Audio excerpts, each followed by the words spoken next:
Så skal vi til Storbritannien, hvor de den 23. juni skal stemme, om de vil forlade EU. Ikke lidt, ikke delvist, men helt. Det sidste gennemsnit af meningsmålingerne viser næsten dødt løb mellem de to lejre. Og det er selvfølgelig hele Storbritannien, der stemmer, men det er særligt englænderne. Og særligt englænderne i de sydvestlige områder, som vi ser her, der vil ud. Og en af dem, der hælder til at stemme Leave, er den konservative filosof og forfatter Roger Scruton. Han bor lige præcis her i Frome, hvor han i øvrigt for nylig faldt af hesten under en rævejagt, og derfor går med stok for tiden. Han har været i København for at få Trykkefrihedsselskabets Sappho-pris, og han taler meget positivt for argumenterne for et nej. Jeg spurgte ham for en sikkerheds skyld, hvad han vil stemme den 23. juni. That's not an English kind of question, you know. We never ask each other what we're going to vote. It's too private. It's too private. Is it? Right. So it's an un-English kind of question. So let me ask you a European question then. You said recently, and you said it many times, I count myself a European. Yes. What does it mean? It means that I belong to and support European civilization, as I understand it, and the inheritance of institutions, frames of mind, ways of doing things, which I share with all my European friends and colleagues. You know, I'm a product of the Judeo-Christian system of values, and the Christian faith has always been important to me. In all the ways that anybody in France or Italy might respond, I shall respond to. And yet you stand very critical towards the European Union. Yes. Like very many British people, I recognise two or three crucial problems that Europe presents us. First, we have a different system of law from that which obtains almost anywhere else in the world, certainly anywhere else in Europe. Our law is common law, built from below and not imposed from above. To some extent, Danish law resembles it. In fact, we're closer to you than we are to almost anybody else in Europe. But it creates enormous problems in understanding how to respond to these dictated laws from above. That's one great problem that we have. Another enormous problem is that we speak the international language, which means that everybody can come to Britain, but we can't go the other direction easily. So we're becoming completely overwhelmed with immigrants, mostly from Eastern Europe, of course. And that, I think, has changed people's attitudes radically, because although, you know, there was a sort of referendum originally as to whether we should join the common market, there was no democratic process on the Lisbon Treaty and expanding everything into Eastern Europe. Yes. And so we have this enormous flood of new... So these things is a matter of political culture, national psyche, or what are you talking about? Well, different history from the continent? It's a bit of both. No, you're absolutely right. Of course, there's a different history. Uniquely in Europe, we did not suffer defeat in the Second World War, and that's a huge psychic fact in the national identity. And what's the relationship, do you think, to the Eurosceptic British nature?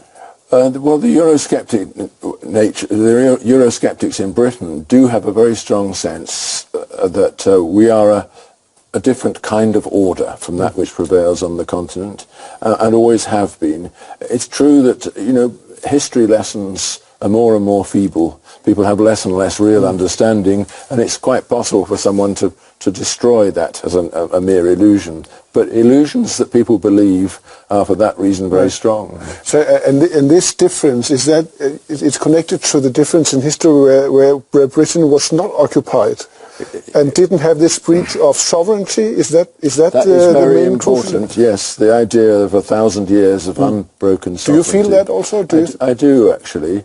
And it's there in the state of mind of ordinary people, and in the What does it matter to you?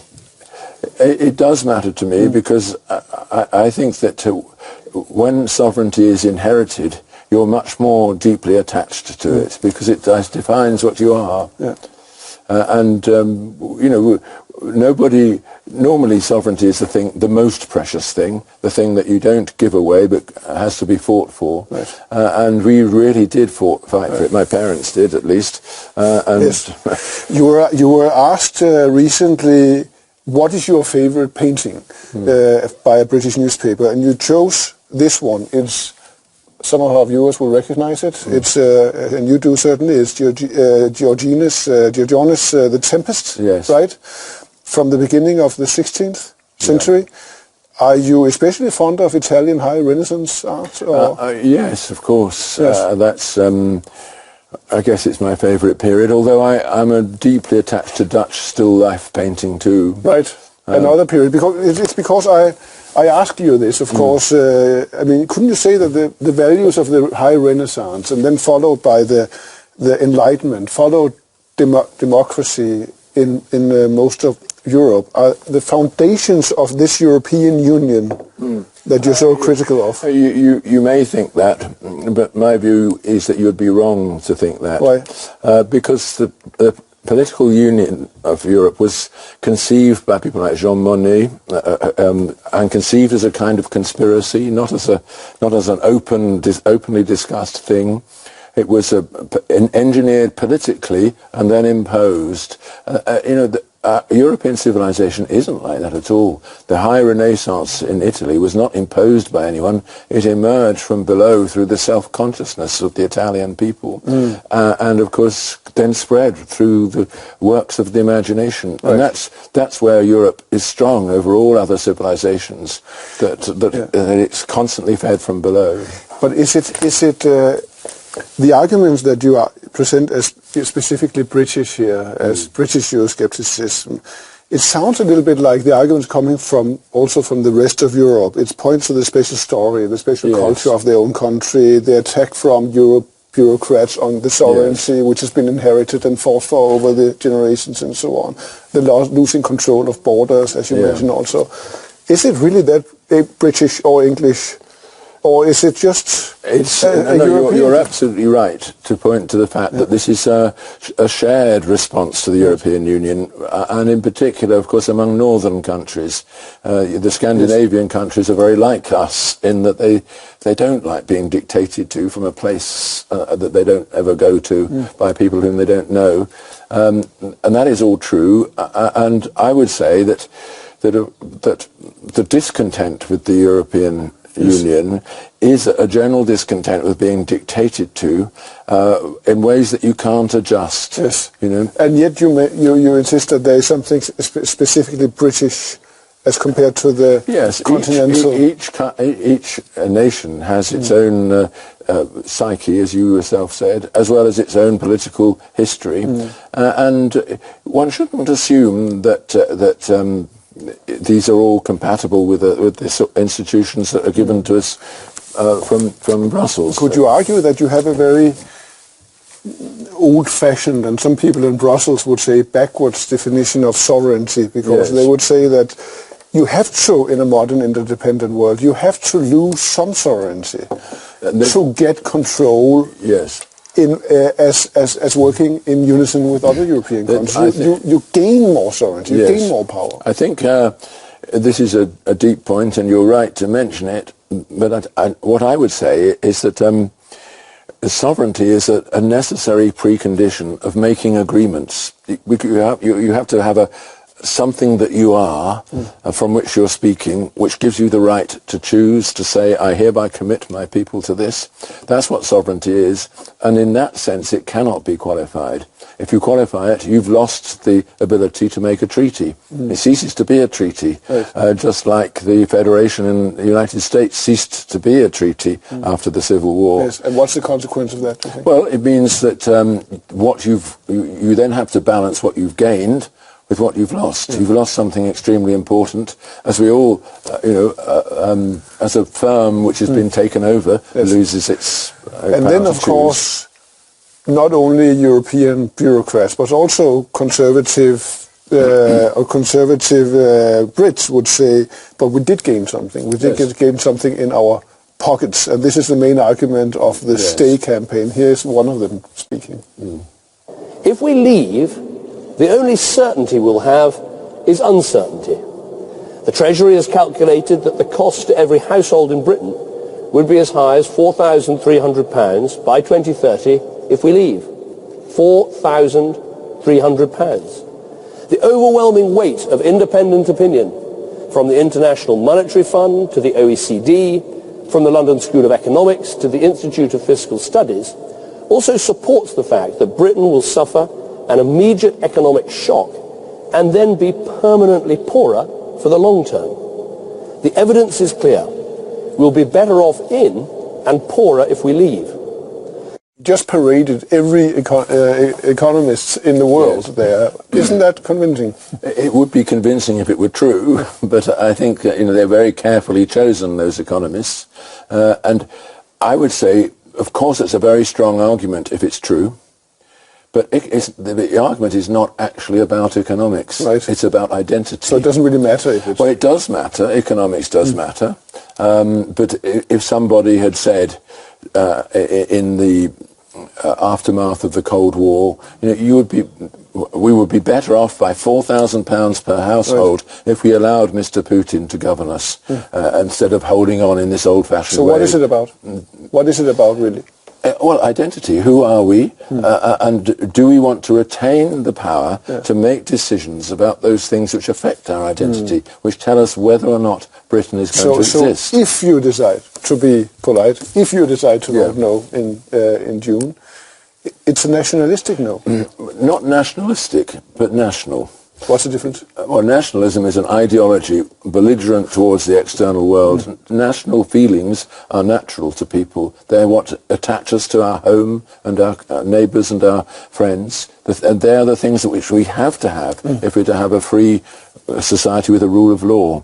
I would say that, of course, the economic argument, it bears... I trust Mr. Cameron to have done some research. I know I have the greatest admiration for him. I just am not sure that he is arguing this point with...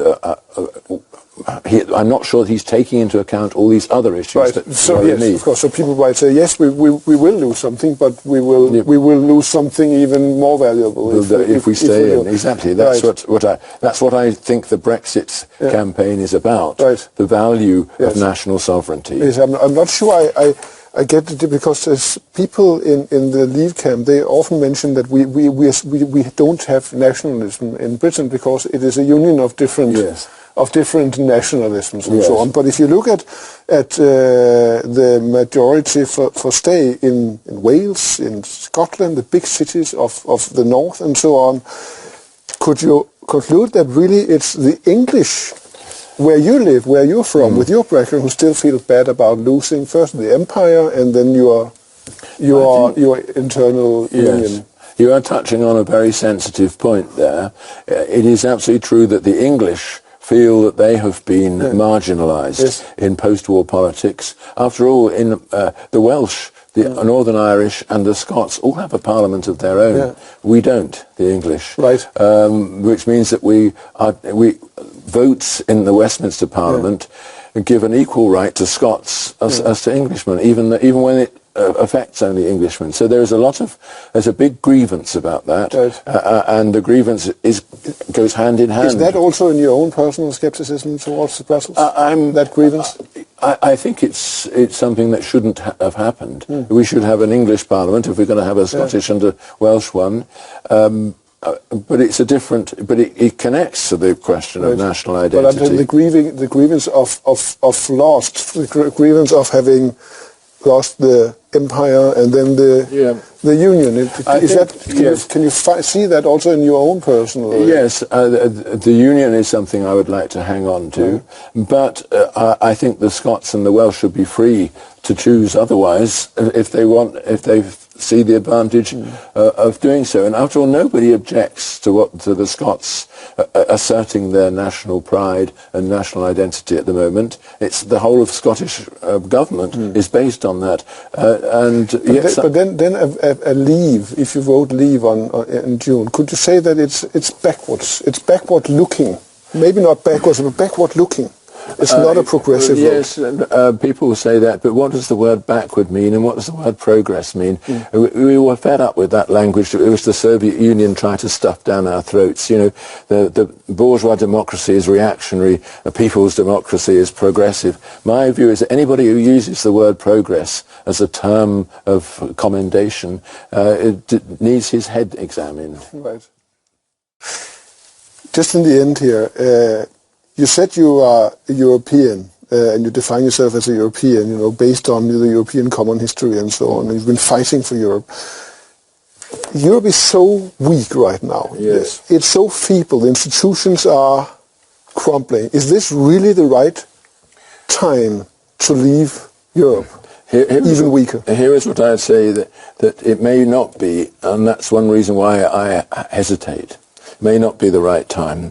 On the other hand, I would say that the European Union is the result of a treaty that was signed over 60 years ago by people who are dead in a situation which was completely different from the one we have today. And my view is that if we were to withdraw from it, we ought then to turn back and say, let's have another treaty and invite especially the Scandinavians to join us in this, shaping a treaty that's more adapted to the situation in which we are today. Thank you for coming here. Well, thank you for inviting me.